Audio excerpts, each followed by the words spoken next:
Ya, saya sepakat dengan apa yang disampaikan oleh Pak Idrus bahwa yang penting bukan hanya persoalan bagaimana konsolidasi kekuasaan itu dilakukan untuk kepentingan kekuasaan. Menjadi di luar atau di dalam pemerintah itu saya kira posisi yang sama-sama mulia dan asalkan dilakukan dengan komitmen dan konsekuen. Dan PDI Perjuangan punya pengalaman itu gitu. Secara 10 tahun saat pemerintahan Pak SBY benar-benar tidak bergabung dengan kabinet, mendapatkan jatah menteri sebagaimana yang didalilkan oleh realis-realis politik.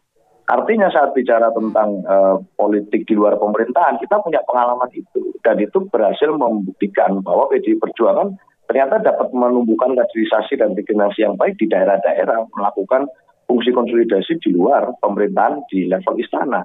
Sehingga apapun yang terjadi ke depan, saya rasa orientasinya harus kembali kepada rakyat. Bagaimana kemudian saat ada pemerintahan baru, program-program yang dilaksanakan itu betul-betul adalah program-program yang tepat janji sesuai yang dijanjikan kemarin, dan ada yang mengawasi dengan baik. Siapapun itu namanya. Jadi bukan hanya soal PDI Perjuangan saja, tapi semua pihak yang masih concern terhadap demokrasi kita, saya rasa turut berkepentingan. Ya. Baik, oke. Singkat saja Mas Adi. Ya, saya kira bagi partai yang kalah dalam Pilpres, opsinya nggak banyak ya. Bukan opsi di luar atau di dalam. Opsinya satu kok, di luar wajib hukumnya. Udah itu aja. Kalau pemenang, opsinya di luar di dalam boleh dong, karena dia pemenang. Cuman kalau pihak-pihak yang kalah, partai kubu 1 dan 3, bagi saya harus dihukum di luar kekuasaan untuk tidak ikut serta menikmati kekuasaan politik. Supaya pemilu ada gunanya. Ya, oke.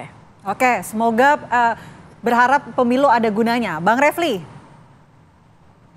Iya, saya setuju lagi-lagi dengan Adi Prayitno ya. Kalau kita mengatakan bahwa pemilu ini curang, pemimpin yang terpilih karena kecurangan, ya haram hukumnya untuk ikut dalam pemerintahan. Kan itu harus menjadi sebuah keyakinan politik, walaupun bukan keyakinan agama kan. Itu satu. Yang kedua, problem politik Indonesia itu bukan jumlah. Kalau jumlah, hak angket itu sudah bergulir. Karena 1 dan 3 mayoritas. Itu tapi soal etika dan terakhir soal uang aja. Kalau kemudian sudah angin itu masuk, semua bisa belok dan bisa berubah. Karena itu, ke depan memang kita memerlukan orang-orang yang menjunjung tinggi etika dan punya komitmen moral yang tinggi. Itu soalnya. Dan itu kita tidak punya. Tidak banyak yang punya, baik di legislatif maupun di eksekutif. Siap. Ya, terima kasih banyak Bang Refli, Mas Seno, Bang Adi, Bang Idrus. Sehat selalu. Assalamualaikum. Kita nantikan bagaimana proses pelantikan, kemudian juga pemerintahan yang baru nantinya. Sehat selalu. Assalamualaikum.